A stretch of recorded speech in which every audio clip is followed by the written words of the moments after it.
diesen 5-Punkte-Plan heute hier ins Parlament, in den Landtag von Sachsen-Anhalt eingebracht, damit die CDU Farbe bekennen kann, ob sie es denn auch wirklich ernst meint mit ihrem 5-Punkte-Plan. Und so wie wir es im Vorfeld in den Medien lesen konnten, darum gerätselt, wie man jetzt mit dem Antrag, der ja eigentlich ein CDU-Antrag ist, auch wenn er von uns abgeschrieben worden ist, aber es ist nun mal jetzt ein CDU-Antrag. Ja, natürlich. Naja, was wollt ihr uns denn erzählen? Ihr habt doch die Misere herbeigeführt unter 16 Jahre Merkel.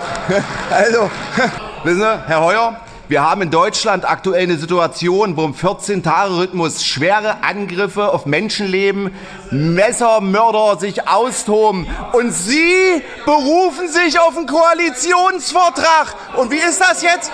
Wenn im Koalitionsvertrag nichts drin steht, dann kann man dagegen auch nicht vorgehen, oder was? Wissen Sie, wie lächerlich das ist?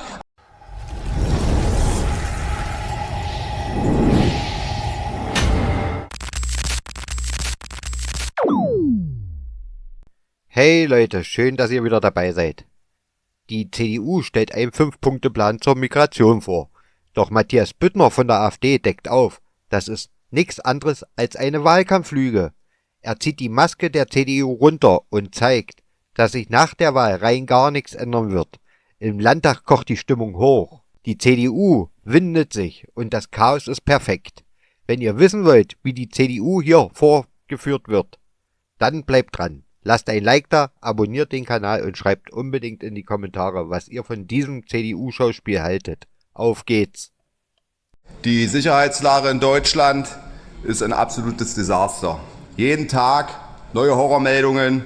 Neuerdings fordert der IS öffentlich dazu auf, Menschen in Deutschland mit dem Auto zu erfahren. Die neuesten Morde in Belitz und Aschaffenburg durch bereits abgelehnte Asylbewerber haben deutschlandweit Trauer und Bestürzung ausgelöst. In Aschaffenburg sind ein 2-jähriger Junge und ein 41-jähriger Mann, der helfen wollte, von einem ausreisepflichtigen Afghanen erstochen worden.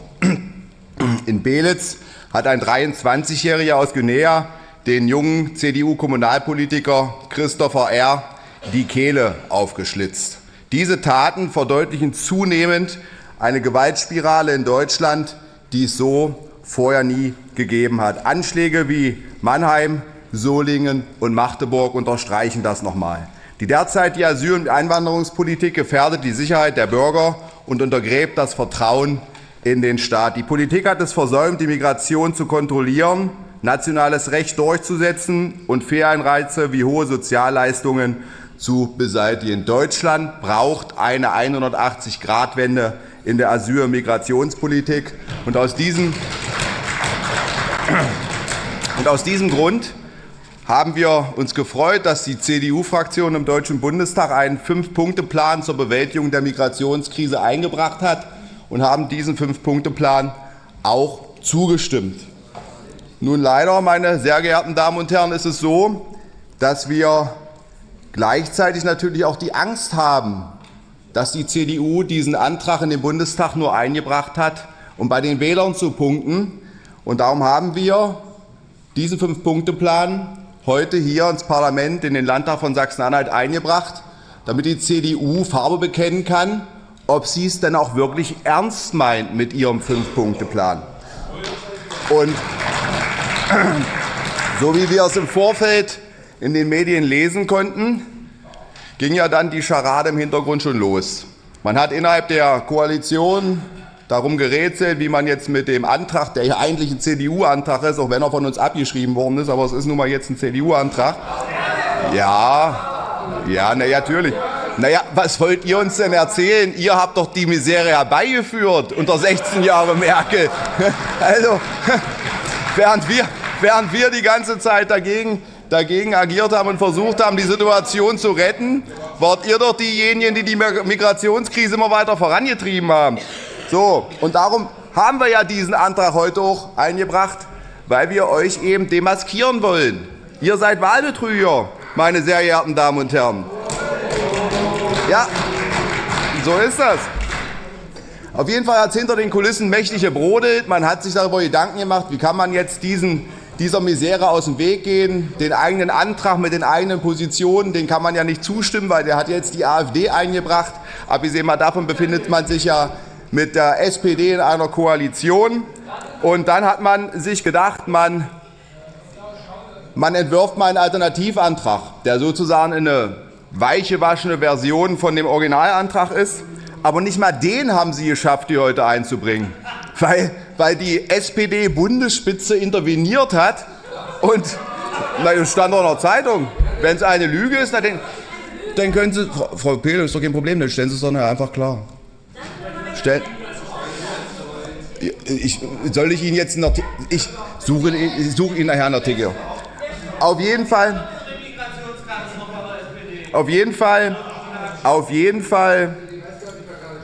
Aber gut, das ist ja auch interessant, denn klären Sie uns dann ja auf, warum der Antrag, der ja schon im Landtag kursiert hat, erst ja auch nicht eingebracht worden ist. Also mein Kenntnisstand war, Frau Pehle, dass das Ihre Bundesebene quasi verhindert hat. Dann bin ich nachher gespannt. Also dann war es die Landesebene.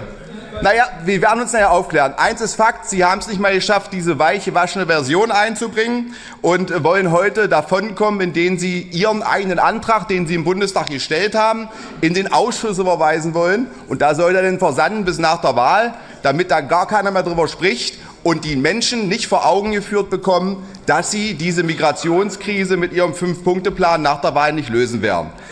Und meine sehr geehrten Damen und Herren, das ist der Beweis, dass sich nach der Bundestagswahl mit der CDU gar nichts ändern wird. Und das ist auch der Beweis, dass sich die Glaubwürdigkeit der CDU auf einem neuen Tiefstand befindet. Aber vielleicht, ich meine, Sie können ja nachher sprechen.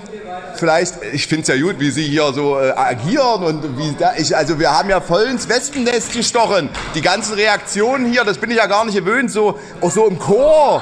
Also so im Chor, das ist ja eine ganz neue Ebene, eine ganz neue Dimension. Aber erklären Sie uns doch nachher mal vielleicht, was ist denn jetzt eigentlich die Position der CDU? Ist es jetzt die Position, die Sie im Bundestag, den 5-Punkte-Plan, ist das jetzt quasi Ihre Position? Oder ist der Alternativantrag, der im Hintergrund hier schon unterwegs war, den Sie dann aber sich nicht getraut haben einzubringen, Ihre Position? Oder was ist jetzt eigentlich Ihre Position? Weil wenn der 5-Punkte-Plan aus dem Bundestag Ihre Position wäre, dann müssten Sie den ja heute zustimmen und nicht in den Ausschuss überweisen. So, ich bin gespannt. Das wird spannend, ob Sie jetzt Härte zeigen wollen oder ob Sie jetzt wieder Angst haben vor Konsequenzen auf Bundesebene. Also eins ist Fakt, die Migrationskrise wollen Sie auf jeden Fall nicht lösen und die werden Sie so auch nicht lösen. Und diese Scharade, die Sie hier aufführen, die dient nur dazu, um zu vertuschen, dass sich mit Ihnen einfach nichts ändern wird. Ihr Koalitionspartner, mit dem Sie ja nach der Wahl dann im Bund koalieren werden, entweder mit der SPD oder mit den Grünen, die machen jetzt schon deutlich, dass sie dafür nicht zur Verfügung stehen. Sonst hätten sie auch im Bundestag zustimmen können. So, und meine sehr geehrten Damen und Herren, ich sage Ihnen ganz ehrlich, das, was Sie machen, das ist nichts anderes als Wahlkampf auf dem Rücken der Opfer. Während hier politische Spielchen gespielt werden, während die CDU sich wie ein Fähnchen im Wind dreht, während die SPD im Hintergrund die Strippen zieht, sterben Menschen durch diese Politik. Magdeburg, Aschaffenburg, München, Solingen, Mannheim. Und was tut die CDU? Sie hält nach jeder Tat große Reden, wie man endlich konsequenter handeln müsse. Sie kündigt Maßnahmen an, die niemals umgesetzt werden. Und wenn es darauf ankommt, so wie heute, kneifen Sie. Das ist Wahlkampf auf dem Rücken der Opfer. Sie missbrauchen diese Tragödien dieser Menschen für Ihre Profilierung und am Ende tun Sie nichts. Das ist moralisch verkommen, meine sehr geehrten Damen und Herren. Und ich sage es nochmal, Friedrich Merz hat unlängst klar gemacht, dass er mit SPD und Grünen oder Grünen koalieren will. Und damit hat er die Umsetzung des 5-Punkte-Plans von vornherein ausgeschlossen, meine sehr geehrten Damen und Herren. Die Grünen, die wollen grenzenlose Zuwanderung, also mit denen wird das nichts. Die SPD verhindern die Einbringung dieser Anträge, wie wir sie heute hier zur Kenntnis genommen haben. Und die CDU, die verliert sich in ihrer eigenen Feigheit. Und das, meine sehr geehrten Damen und Herren, ist angesichts der Lage in Deutschland eine absolute Vollkatastrophe und hat noch nichts damit zu tun, dass sie irgendwie in der Lage sind, die Situation in Deutschland zu verbessern. Es wird mit ihnen keine Grenzkontrollen geben, es wird keine Abschiebeoffensive geben und es wird mit ihnen keine konsequente Migrationswende geben. Und wer CDU wählt, der bekommt am Ende ein Weiter so, nichts anderes. Und das muss den Leuten noch klar und deutlich gesagt werden. Die Menschen haben nämlich genug von dieser Politik, des Verschleppens, des Verzögerns. Unser Antrag ist klar und deutlich und auch für jeden ersichtlich. Wir wollen erstens dauerhafte Grenzkontrollen, zweitens konsequente Zurückweisung illegaler Einwanderer, drittens Abschiebeoffensive für alle Ausreisepflichtigen, viertens mehr Unterstützung für Länder bei Abschiebungen und fünftens konsequente Linie gegen Straftäter und Gefährder. Das ist also auch nicht so schwer zu verstehen. Und damit bin ich auch schon am Ende meiner Ausführungen. Ich danke für Ihre Aufmerksamkeit und freue mich auf die Frage vom Kollegen Heuer.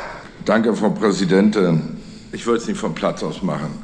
Wissen Sie, Herr Büttner, Sie sollten sich mal manche Dinge angucken. Sie haben sich heute demaskiert. Weil eins ist mal Fakt. Sie sind nicht koalitionsfähig, weil Sie würden selbst einen Koalitionsvertrag, egal was da drin steht, nicht einhalten. Das ist der Punkt. Und das ist der Unterschied zwischen der CDU-Bundestagsfraktion, weil diese Fraktion steht hinter dem 5-Punkte-Plan. Aber wir halten uns hier im Land Sachsen-Anhalt an unseren Koalitionsvertrag. Und wenn man sich nicht einig ist, geht es in einen Ausschuss. Punkt, Ende der Veranstaltung. Herr Heuer, ich sage Ihnen mal Folgendes. Und wenn Sie sich jetzt wieder in den Raum umdrehen und sich freuen, weil Sie jetzt was ganz Schlaues gesagt haben. Wissen Sie, Herr Heuer, wir haben in Deutschland aktuell eine Situation, wo im 14-Tage-Rhythmus schwere Angriffe auf Menschenleben, Messermörder sich austoben. Und Sie berufen sich auf einen Koalitionsvertrag. Und wie ist das jetzt? Wenn im Koalitionsvertrag nichts drin steht, dann kann man dagegen auch nicht vorgehen, oder was? Wissen Sie, wie lächerlich das ist? Also, ich sage Ihnen ganz ehrlich, wissen Sie was? Das hat nichts mit Koalitionsvertrag zu tun, sondern das hat einfach damit was zu tun, dass Sie unfähig sind. Nichts anderes. Danke.